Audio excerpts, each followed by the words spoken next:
Okay, we have discussed various aspects of intelligence, and probably don't understand the genesis of intelligence after you've read 27 and 28, and after you've heard a lecture on it, because we as psychologists can't really explain it very well. We know that there is a relationship between genetics and intelligence. We know that intelligence is something that's passed on through heredity and genetics. And there are a few things that can affect your intelligence after you have received it through getting half your pair of DNA genes from your mother and half from your father. There are famous biopsychosocial paradigm, the arrows, showing you that this is a dynamic principle. These things are always acting among and against and for each other your entire life. Intelligence at a young age, a tender age, some people say, probably below 5 years of age. If you have neglect, severe neglect, especially nutritional neglect, you are not going to enjoy the intelligence level that your parents gave you. So as I said before, there is no evidence that we can do anything about increasing our intelligence once it's been given to us. There are several things we can do to make it worse.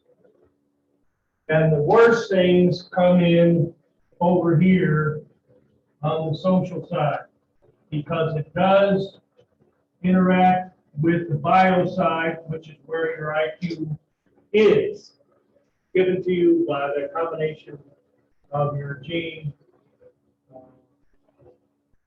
DNA provided by your mother and your father. So one of the most profound negative things we can do is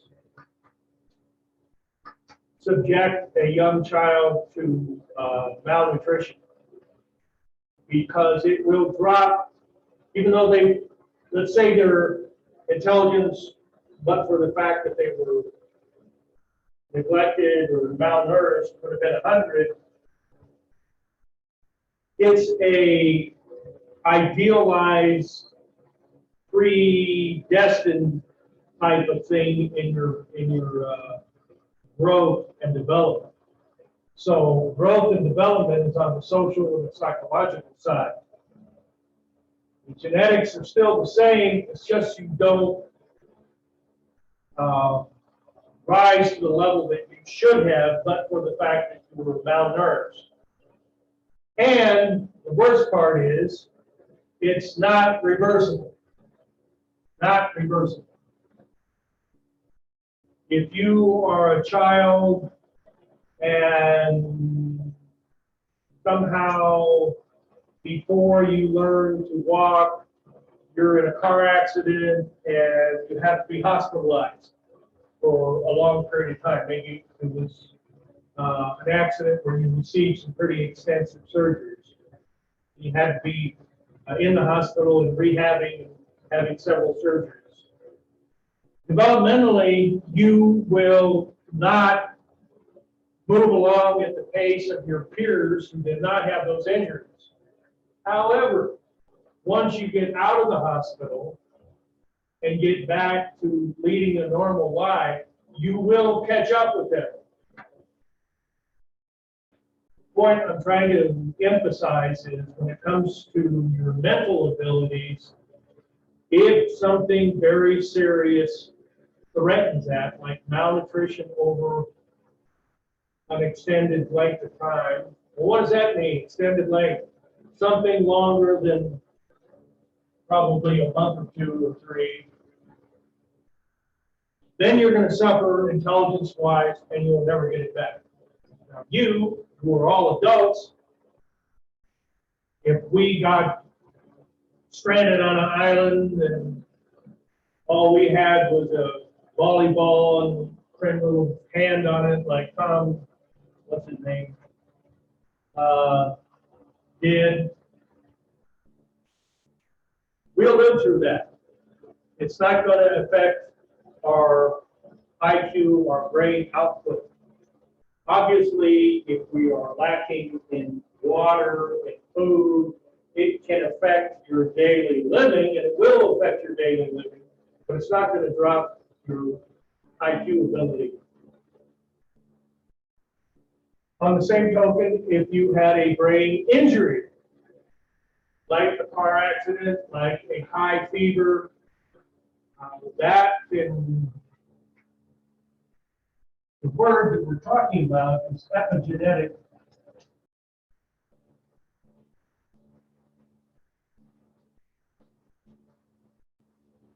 Epigenetic effects. Epigenetic means, epi means above, like your epidermal. Epigenetics means something above, basically, the genetics which is in the bioside. I may have used the example, maybe not in this class. In human sexuality, I definitely talked about it. If you were to follow, let's say, Olympic gymnastics, and you see our young girls competing in gymnastics at the highest level of athletic competition that exists in the world, and you see a girl come out and she's working on the balance beam or the parallel bars or the unparalleled bars, whatever they're called. I guess they're parallel, they're just uneven bars. One's low and one's high, and flip around and all that stuff. You'll be quite amazed at their physical abilities. And you'll notice that virtually all of them look like they're about 8 or 9 years old, but really they're 12 and 13. And so all of you know that whether you're male or female, you're going to go through puberty starting around 9, 10 years old. You don't see anything. It's going on inside of you, but you don't see anything. When people start paying attention to puberty is when secondary sex characteristics start occurring. Breast buds, enlargement of the penis, testicles, pubic hair, underarm hair, voice changes, all those things people take notice to because they can hear it or they can see it. Well, you'll notice, if you pay attention to such things, that sometimes somebody wins a silver or gold medal in gymnastics or ice skating or something, and maybe you paid attention to it when you were watching the Olympics. And then you find out that Walt Disney on Ice is coming to the El Paso Coliseum. And you thought, oh, I remember that young lady. She was so gifted skating around. I'm going to buy tickets. I'm going to go. So you go, and the little, thin, straight-bodied girl that you remember skating or flipping around on gymnastic equipment. Last year, all of a sudden, now has curves and breast and more filled out back end. And you'd say, wow, that girl really changed in 1 year. Well, what has happened to her is, and it happens to all women and men, but talking about women right now, if you compete in athletics, not just high school, college athletics, but the kind of athletics that's going to send you to the world stage of the Olympics, you're the kind of person who has been practicing your skill since you've been 4 or 5 years old, 6 or 7 days a week for your entire life. That's the kind of commitment young girls and young boys put in to building themselves a career so they can compete at the Olympic level. So when your 9 years old comes and your 10 years old comes and your body normally has a little ticking clock in it that says, okay, biogenetics tells me I'm beginning the very first stage of puberty. Well, that may happen, but there comes a time when your hormones are being produced to start these other changes in your life, and your body literally calls a timeout and says, no, I'm not going through puberty and mood administration so I can have a normal period when I'm 12, 11, 12, 13 years old. My body is focused entirely on gymnastics. And because of that external social reality, your body just says, all right, we're supposed to start this. I know, I got the watch, but we'll put it off. And so it is put off. And then when you win your Olympic gold or silver, and you're still in great shape, you're going around the United States with the Ice Capades or Walt Disney Productions or whatever, but you're not competing like you used to. Your body says, oh, okay, now it's time to go through puberty, or at least secondary stages of it. And that's why you can see somebody that you saw on the Olympics a year ago, and now they look like a young lady with all the secondary sex characteristics when they didn't, when they were competing. Likewise, if you're an adult, let's say you're a female in the military, and you get the joyous job of going to a unpleasant place like Iraq or Afghanistan, and active duty in the military, which means you're wearing body armor, probably carrying other things on your back. You've got temperatures going up into the 120s, and in the winter, really, really cold. And you also have all the stress of people shooting at you and placing IEDs, which might blow up and kill you. So you're under a lot of stress. What happens with most women who go downrange in the military?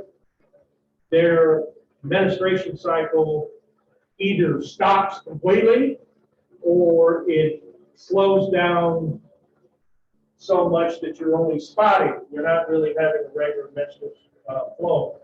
Why is that? Because of epigenetics. You got all this stress, the mental idea that somebody's trying to kill you or blow you up. This all affects your body. It happens to you now, even if you don't go to war. You had a particular stressful month or you're sick, it can mess with your cycle. This is an example of epigenetic effects. But then when you come back to the United States and go back to Fort Bliss, then everything settles out and you're back to where you used to be. And this happens with virtually every body system you have. I actually don't remember when we talked about attachment theory in here at all. But we talked about anything called attachment, babies being attached to their caregivers. We talked about that. Sort of remember that. Well, that's a process. That's a social and psychological process.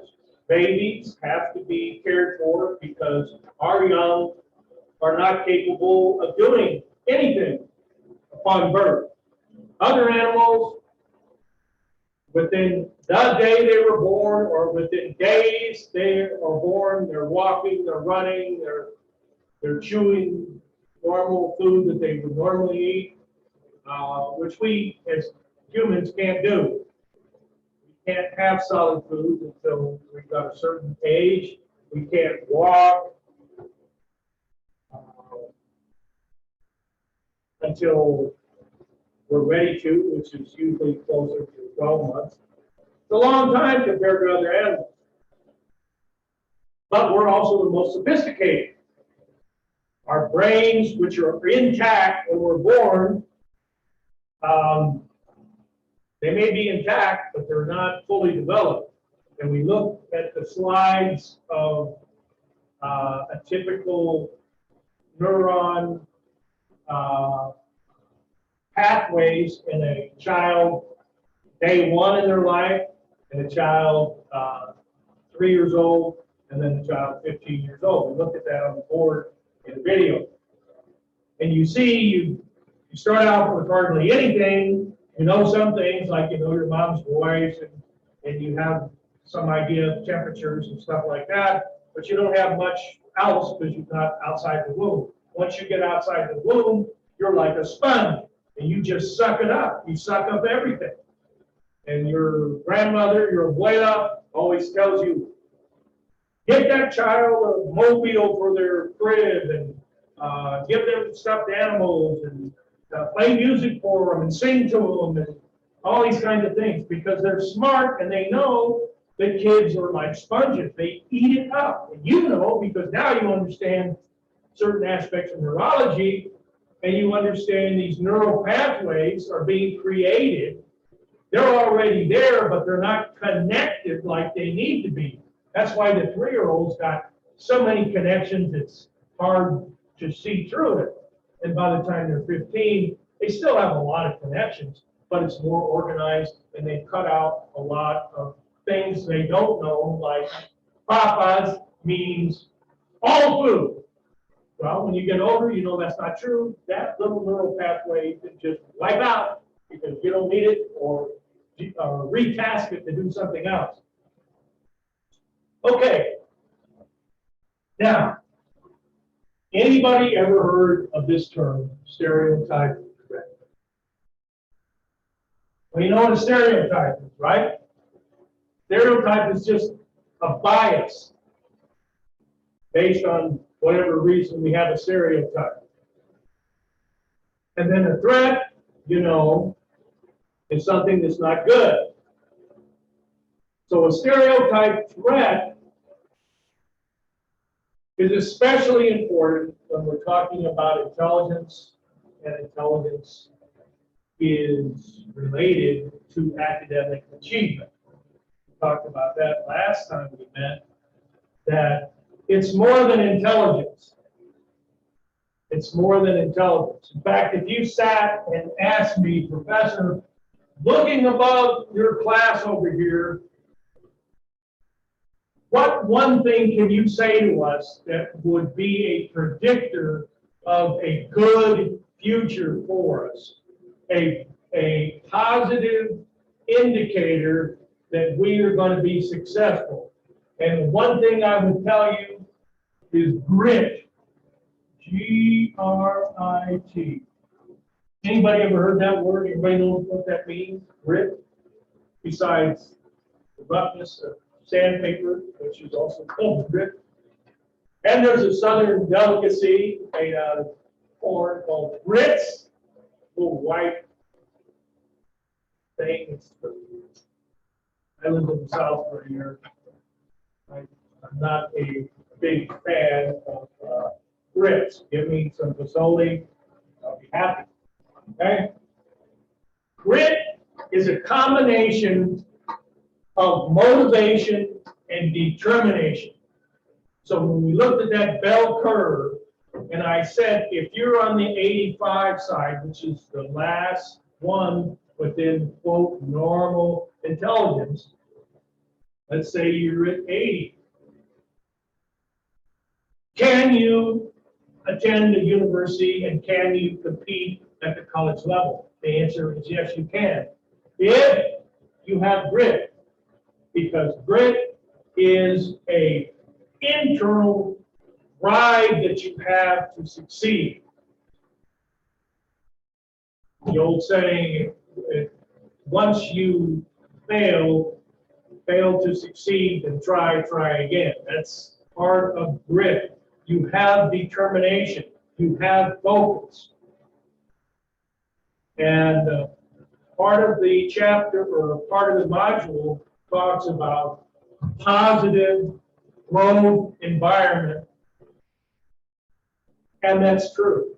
If you're in a growth environment, it will tend to raise you up. I mentioned to you on Tuesday that I had a little clica in high school, and all of my friends, including most importantly my girlfriend, were all smarter than I was. And not by a little bit, by a lot. And so being around them sort of brought me up some. And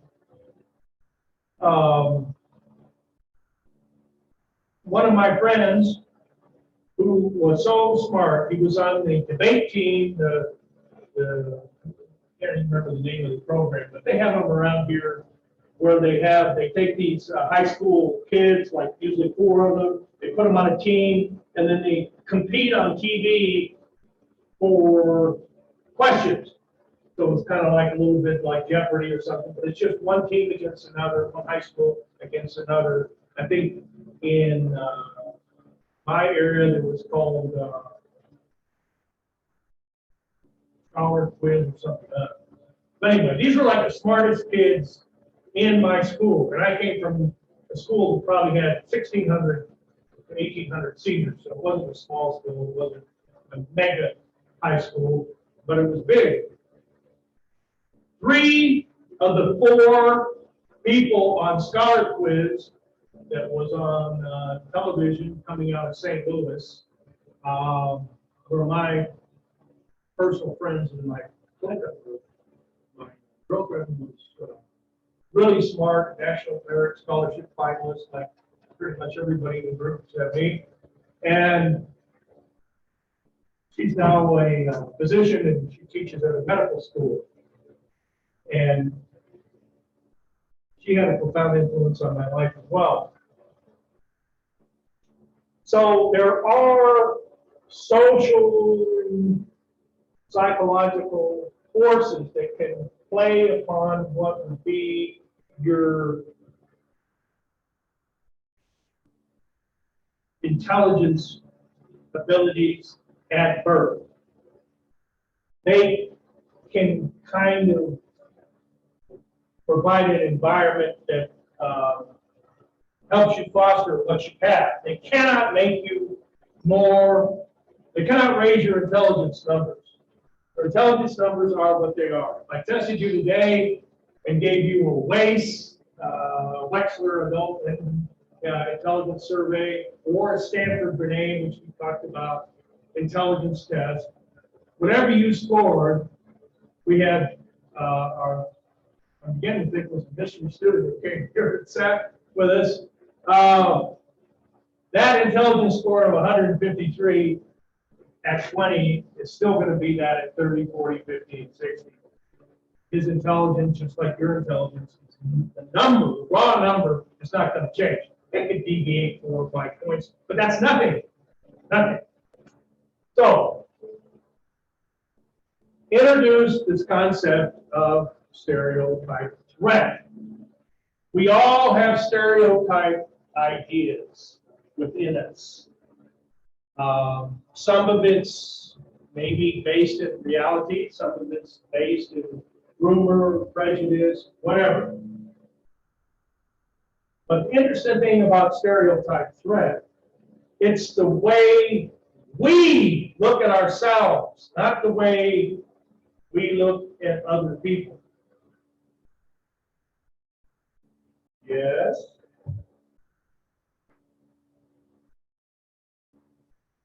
So here we go. We have a diverse group of people in here. And if you consider yourself a minority, wherever you are, most of you should not feel like you're a minority because you're in the majority here in Pasadena, Texas. But if you were to pluck yourself up and go to Ames, Iowa, and go to Iowa State University or something, you wouldn't see many people, if any people, who look like you or share your mental characters.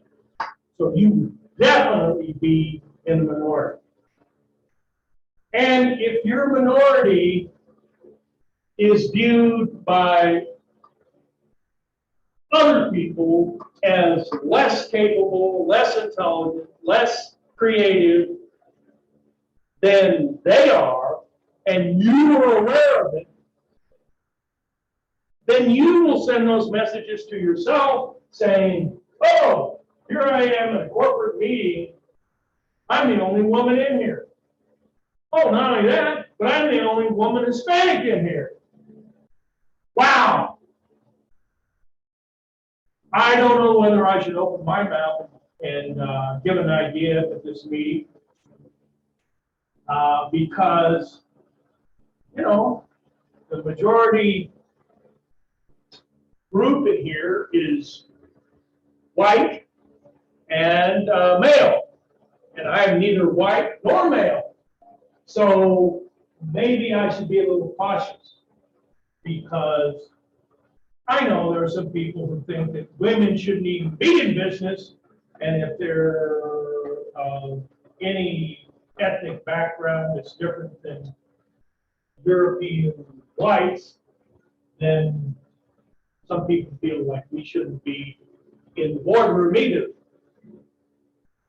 So, Dr. Claude Steele, originally from St. Louis University, which is very close to where I live, I went to high school in Illinois, and he noticed this. He noticed what we talked about on Tuesday about the differences between, he's African American, by the way, the differences between how minorities score on achievement tests and or intelligence tests.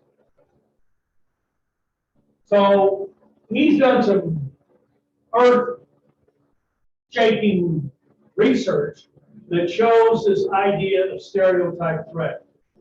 That when we're put in a group, whether we're definitely if we're the minority, but if we're just put in a group that's different than us, the idea that we can't compete at the same level as the other people who don't look like us tends to suppress our achievement solely because we perceive in our brain that we're not up to the task.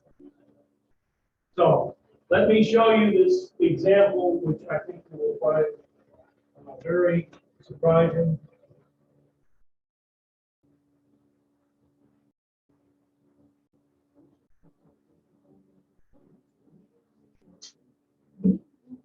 By the threat of being negatively stereotyped.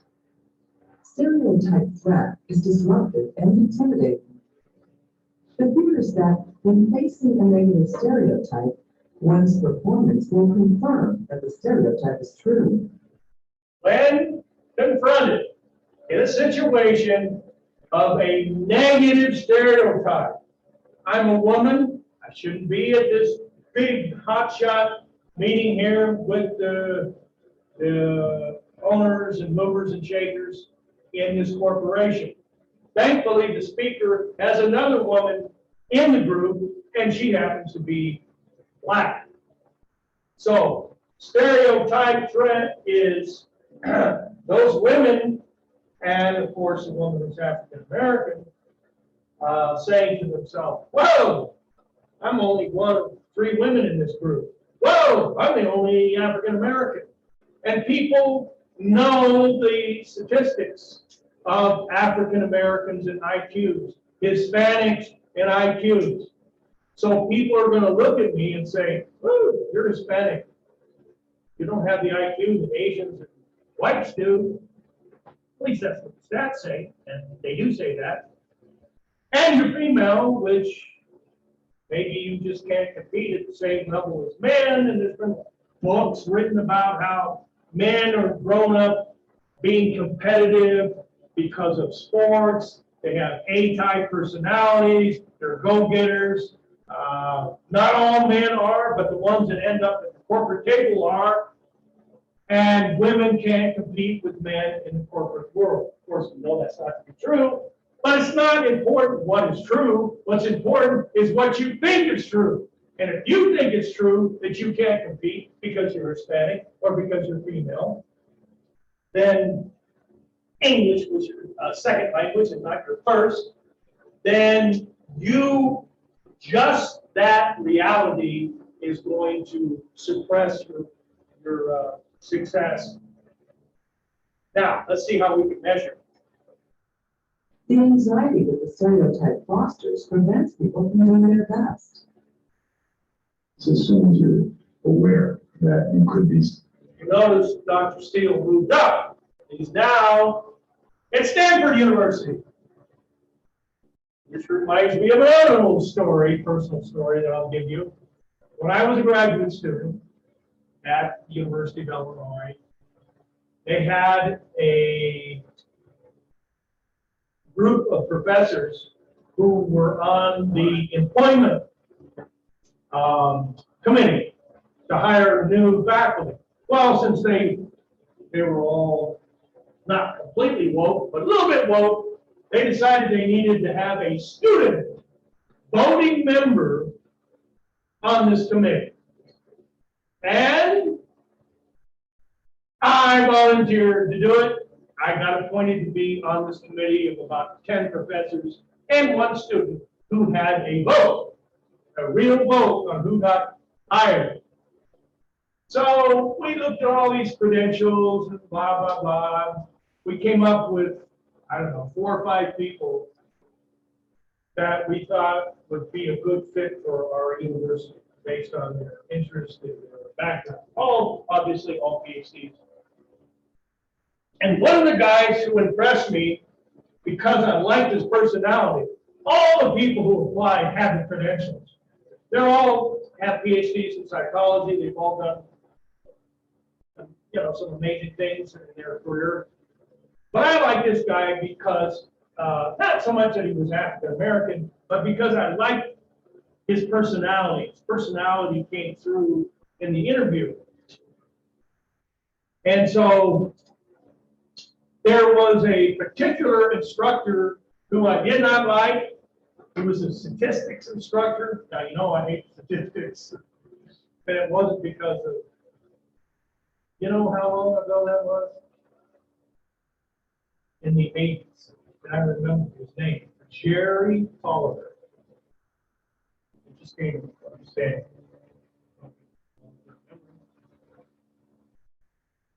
I didn't like it. He was a little short guy, white guy, and a closed personality. I didn't like it. And of course, I didn't like statistics, so I took statistics outside the psychology program just so I could avoid him. Anyway, he was on the committee, and we took a vote. I guess maybe on the top 3 or something, maybe the top 2, I can't remember. But anyway, I ended up voting for the 2 people that I thought would be a good fit, the people that I would think I'd like to take the class with. And one of them was this African American guy. And so after we voted, and I think somebody that Jerry wanted was not voted in, he got pissed because my vote is the one that made the difference. Because it was like 5-5 or something, and I was the sixth, whatever the numbers were. My vote counted against the guy that Dr. Coleman wanted. And he said something to me that I'll never forget, and it really made me mad at the time. He said, you know, you think you're so smart being a graduate student here? You don't know anything. You voted for this black guy. He will never stay at this university. All he's doing is building up his credentials so he can go to an upper tier university and then he can stay there. That's what he's doing at this school. This school is a great school. He didn't say this, I'm saying it. It is a good school. University of Illinois is a good school. But Oliver's telling me this guy is not going to stay. If we give him the job, he'll probably stay for a year because he's waiting for the big opportunity to go to Stanford, to go to some other school. Stanford's the one that I recognize is probably the best for psychology. But that's what he was waiting to do. And I got mad at this guy. I didn't like him to begin with. And I thought he was being racist by saying that. And I had my own employment conflict in the past where the people in the hiring committee wanted to hire me, but they didn't because they thought I would leave once I got my training and then I would leave. It's not true. I would not have left. I wanted to work in a rural area, but that's a whole other story. And so now I look at Claude Steele, and he was at St. Louis University, which is a private Catholic university in St. Louis. A very good school. Very good school. And he was there, and he was doing some of this research. And then he took the Stanford job, which is, in my opinion, probably the most prestigious school in the United States to study psychology. Some of the best psychologists in the United States have come out of that program. So I don't want to say Dr. Steele was biding his time at St. Louis University, waiting for the big opportunity at Stanford, but I can almost guarantee he'll never leave Stanford. He'll retire because there's not going to be a better place for him to go. So, here we go.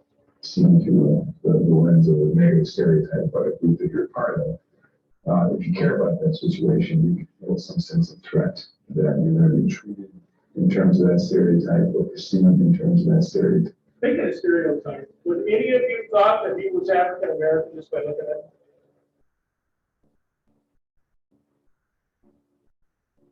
A lot of people think, until they hear him speak, that maybe he's Middle Eastern. Well, one thing you know for a fact, he's not a dark African American. And we can get into a big discussion about pigmentation of people's skin and what people think about it. For instance, most of you in here are Hispanic. You have different shades of color about your skin. Your own brothers and sisters or parents may have a different color of skin than you. And there's a subtle or sometimes not so subtle implication that if you have darker skin, you're a moreno or a morena, that somehow you're less of a Mexican if you're in Mexico, or Mexican American, if you have darker skin.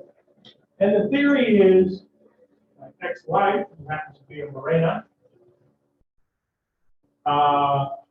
said, well, people who are dark skinned, people think that they're They're like lower level Mexicans because they have to work out in the fields or they're selling things on the street and they're in the sun all day, so they turn really brown. So I was always trying to get her out into the sun so she would turn browner, and she resisted it. She doesn't want to do it. That's a stereotype that people have in their brain. I do not think it's a coincidence that Dr. Steele is a light-complected African American, and he's in a pretty high position in teaching of psychology, being a tenured professor at Stanford. Or somebody used in that stereotype. And it's a kind of threat that, as you can tell, that happens to everybody because everybody's a member of some group that is negatively stereotyped. All groups have negative stereotypes. In an interesting experiment conducted by Dr. Jeff Stone, black and white athletes were instructed that they were going to be tested on a golf-related task. My finished instructions today, you'll be going into the adjoining room where you'll be given a standardized measure of athletic aptitude developed by sports psychologists and based on the game of golf. The test is designed to measure personal factors correlated with natural athletic ability, such as hand-eye coordination. Any questions about that? When a group was told the task was a test of athletic ability, the African American subjects did better than the white subjects. When I finish instructions today, you'll be going into the adjoining room where you'll be given a standardized measure of athletic aptitude developed by sports psychologists and based on the game of golf. The test is designed to measure personal factors correlated with ability to think strategically during an athletic performance test. Any questions about that? When told the task was a test of sports strategy, the white subjects outperformed the African American subjects. In both cases, stereotypes triggered beliefs and fears in the participants that became self-fulfilling. Did you think of stuff? What? You got black and white football players, some of each, maybe 50-50, 60-40, something like that. And it's exactly the same test, except in the first set of instructions, you say, blah, blah, blah, blah, this is test, it's a it has to do with golf, blah, blah, blah. And we're going to measure natural athletic ability. So the black guys hearing natural athletic ability say to themselves, hey, I got this. I played football with these white boys. I know I can match them or beat them pound for pound in the game of football or other physical athletic activities because I happen to be black. And the white guys say to themselves, oh, hell no. These black guys are going to do better than me because I played football with them and I know that pound for pound, they seem to be more talented than us white guys. Always exceptions, but as a group. Then in the second group, you give them exactly the same test, exactly the same rules, except you say, this is a test that's going to look at how you can think strategically while you're participating in an athletic activity like golf. So then the white guys say to themselves, oh, strategy, I got that. I'm a cognitive kind of guy. I know thought for thought, brain process for brain process, I'm going to outdo the blacks because that's the way life is. And the same way, blacks look at themselves and say, well, I guess the white guys got me on this one because they're always academically superior and they If it's testing strategy, they're going to do better than me. They take the test, they add them up, and what do they find? They're self-fulfilling prophecy that they said to themselves. This instructor did not stand up in front of the room and say, oh, by the way, all you Hispanics out here, you know you don't score generally on national academic tests as high as whites and Asians. So don't be too disappointed that you don't get the same score as these people in the front row who are Asian or white. Nobody says anything about race. And remember, I started this block of instruction last week with Professor Gonzalez, a University of Illinois PhD, who was talking about math being racist. And math needed to be changed because non-white European ancestors of European people here in the United States, they were relatives of the people who started this concept of mathematics. They were all white European people. Now, it's not to minimize that the Arabic world had a lot of things going for it. Go down and study the Mayans and the Aztecs in Mexico and Central America. They had a lot of advanced things going on, aqueducts and all that stuff that Europe never even thought of. But that's not what we say. We say, well, I'm Hispanic. I'm not. Maybe I can compete in El Paso because all my peers are pretty much Hispanic. But if I go take a job in Chicago or Milwaukee or Boston or something, I'm not going to be a huge group of Hispanics running around. So I'm going to be the minority, and I'm going to tend not to do as well as the whites do. And they've done it in a lot of different areas. For instance,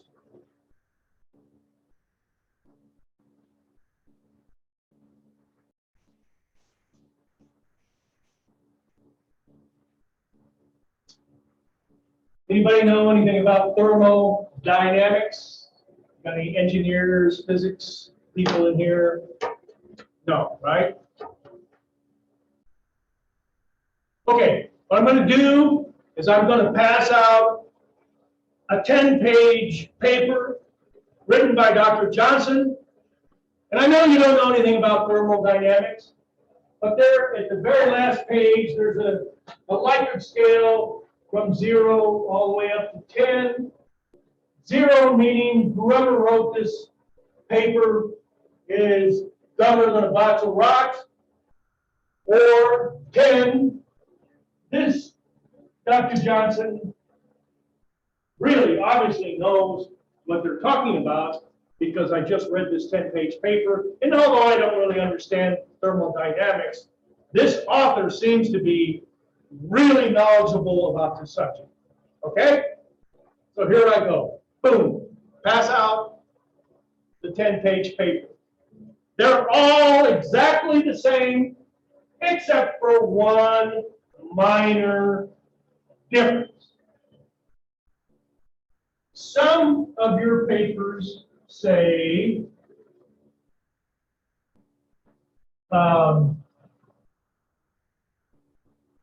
Dr. Alan Johnson, and some say Dr. Alma Johnson. That's the only difference. Exactly the same, rated from 0 to 10. So here you go. I pass them out. You put your name on the top. After you've given it a score 0 to 10, I put them all together, and then I put them in a computer. And now I'm going to tell you the results, or you're going to tell me the results. Okay. We got males in here, and we have females in here. We have the male Dr. Johnson, and we have the female Dr. Johnson. The highest score, we can score somebody is 10, and then it's going to go down from there. So, when a male in here, I'm not picking on you males in general in the class, are grading a male and the males are grading a female, are these two grades going to be about equal, or is one going to be higher than the other? What do you think?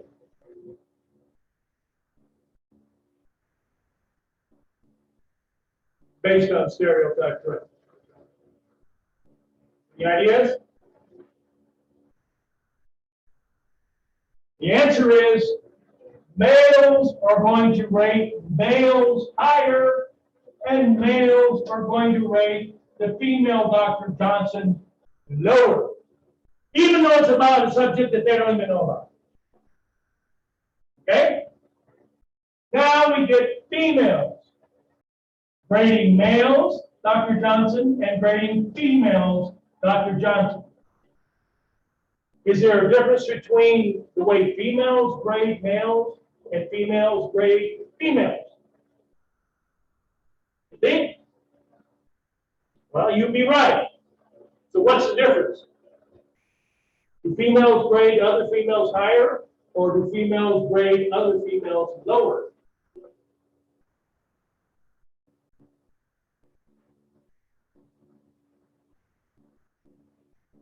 Too embarrassing of a question? Here's the answer. Females lower, males higher. Now, how could that be true?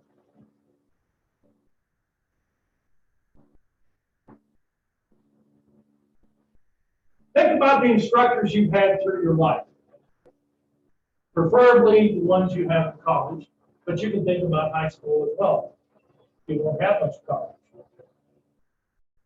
As a percentage of instructors, let's focus on the college to begin with. Have most of your instructors been male, or most of your instructors been female? Or they're pretty much the same? You're thinking about it. What do you think? Either one of them. Mine are the same. I'm sorry? Mine are the same. They're about the same? You? Are you, what program are you in? Okay. Nursing? Okay. Anybody else? Well,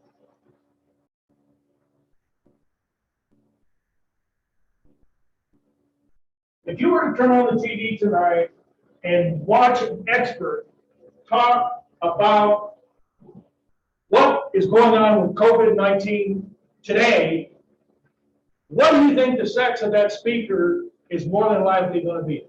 Male or female? Male.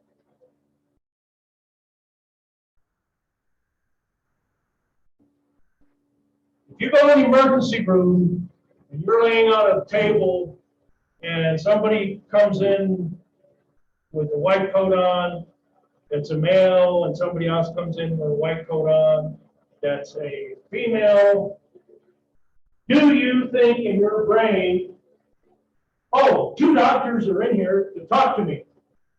Or do you automatically assume the male is a doctor and the female is a nurse or some other skilled physician that's going to assist you with the emergency?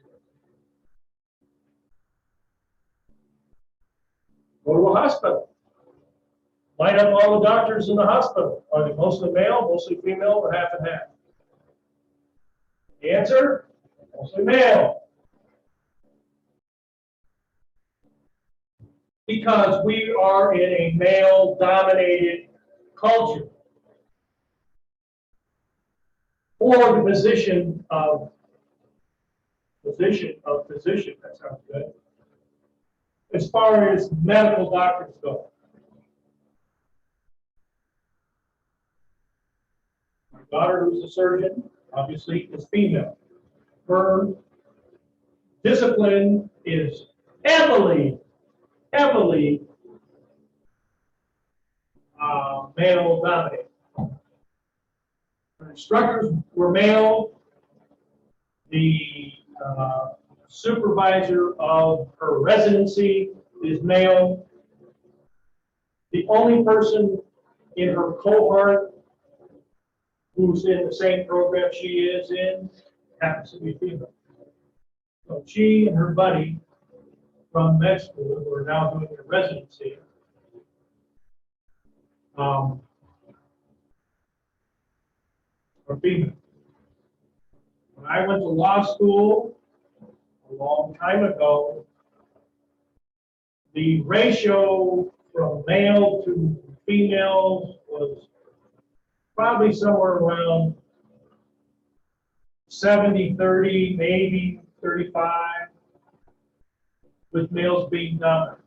Today, you walk into a law school, it's either going to be about 50-50 male-female, or the females will be the majority and the males the minority in law school today.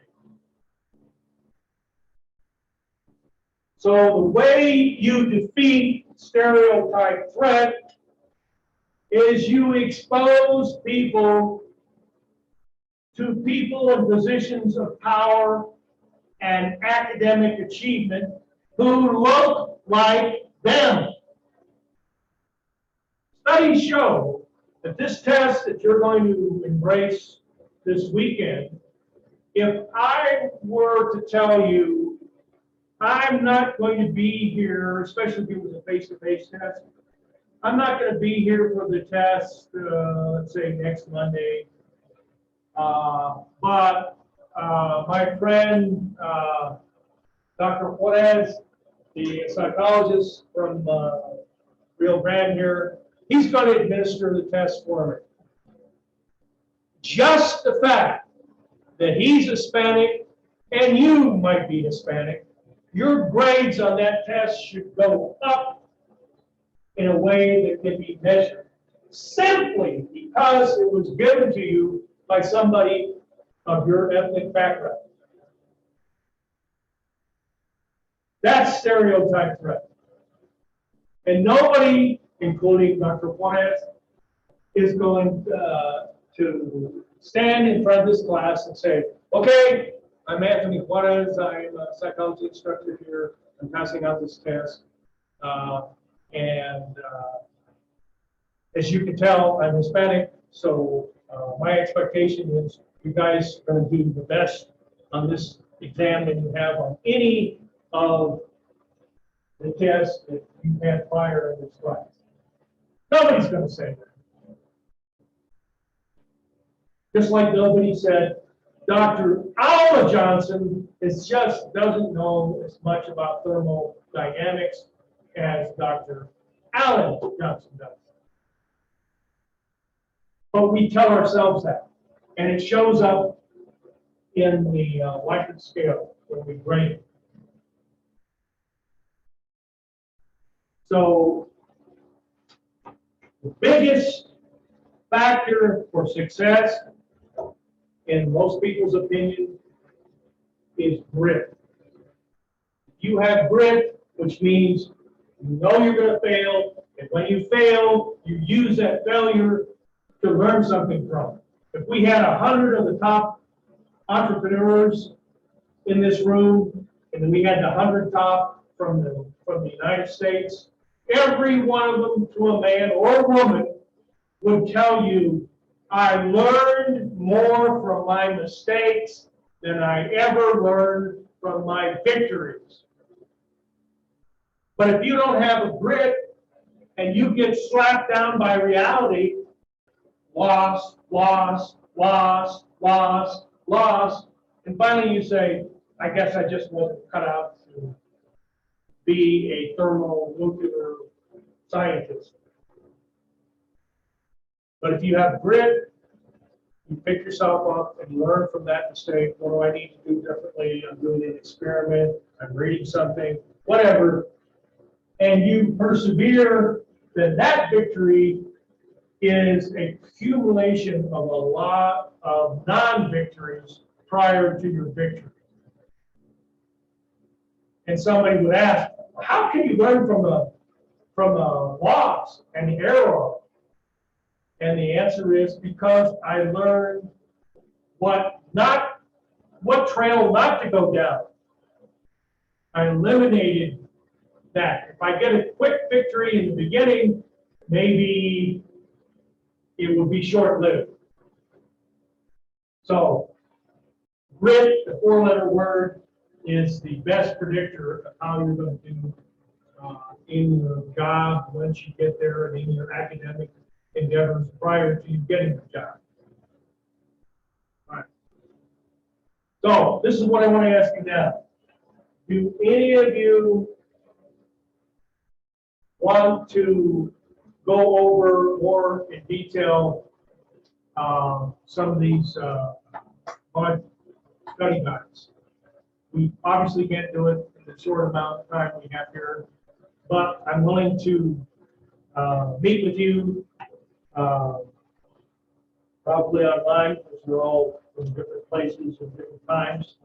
Can't find a time that is going to agree with everybody, but if there's anyone interested in here, meeting again online like in a Zoom presentation, then I'll do it.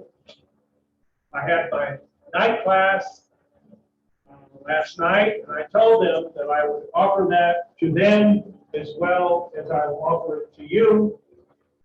And I said in the past, I can just pick an arbitrary time, like tomorrow at some time.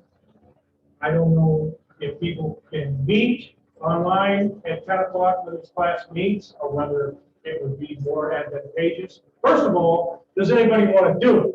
If you don't want to do it, then it doesn't matter what time it's being offered. If everybody wants to do it, I'll do it, but just tell me when you're available, and maybe between however many want to do it, we can find a time that's convenient.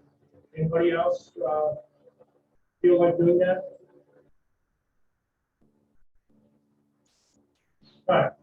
Well, what I might do is send out an invitation, a Zoom invitation tomorrow for a 10 o'clock class, and you can go back through your modules, your 4 modules, and see if there's any of those answers you're unclear of or you just couldn't find them.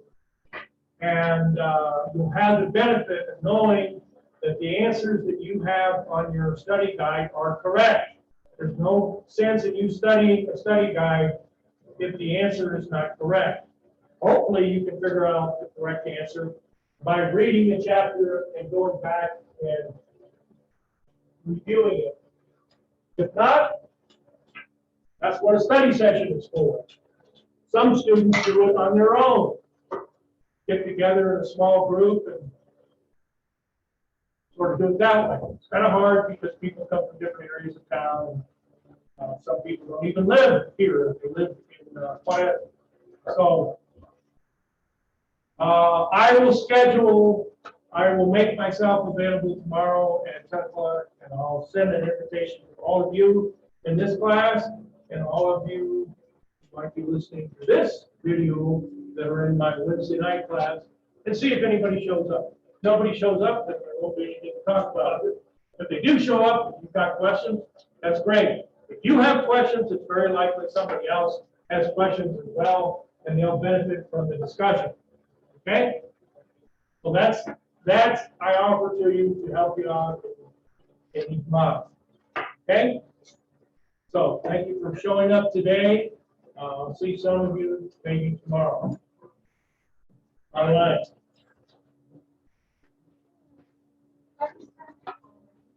See you. Take care.